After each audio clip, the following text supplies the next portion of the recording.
আসসালামু আলাইকুম। আমার ইউটিউব চ্যানেলে আপনাদের সবাইকে স্বাগতম। আজকে আমরা অটোক্যাডের ট্রিম অ্যান্ড এক্সট্রিম সম্পর্কে কিছু কাজ করব। তো আমরা প্রথমে একটা অবজেক্ট নিব। ওকে, এখন আমরা আমরা ট্রিম অ্যান্ড এক্সট্রিম বলতে আমরা কি বুঝি? ট্রিম বলতে আমরা বুঝি ছাঁটাই, আর এক্সটেন্ড বলতে বুঝি বাড়ানো আর কি। এই তো আমরা একটা লাইন নিলাম, এখানে একটা লাইন দিলাম,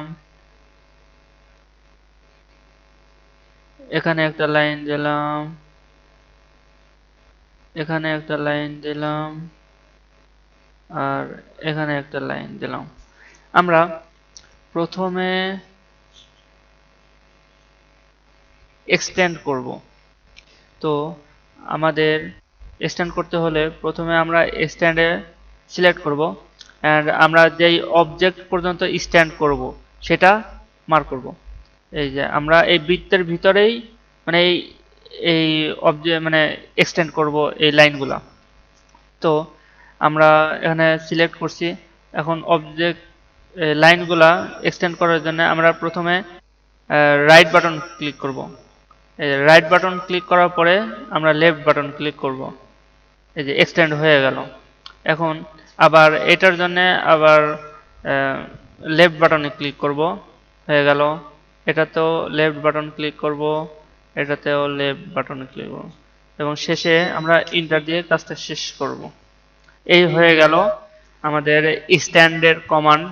এখানে ছোট লাইনগুলা আমরা বড় বড় করলাম এই সার্কেলের ভিতরে। এখন আমরা ট্রিম করব। ট্রিমের কাজটা হলো ছাঁটাই করা। ছাঁটাই করা বলতে আমরা এখন এই বৃত্তের ভিতরেই শুধু রাখবো, এই এক্সট্রা যেগুলো আছে এগুলো আমি রাখবো না। তো সেটা করতে হলে আমাদের প্রথমে ট্রিম সিলেক্ট করলাম, এবং যেই অবজেক্ট পর্যন্ত থাকবে ট্রিমগুলা ছাঁটাই হবে। তো অবজেক্ট সিলেক্ট করলাম, সিলেক্ট করার পরে তারপর আমরা যেই বাড়তি অংশগুলা সেগুলা রাইট বাটন ক্লিক করার পরে লেফট বাটন ক্লিক করব।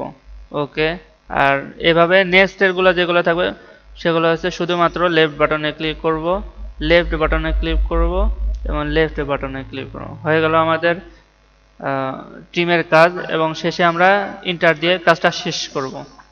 ধন্যবাদ সবাইকে।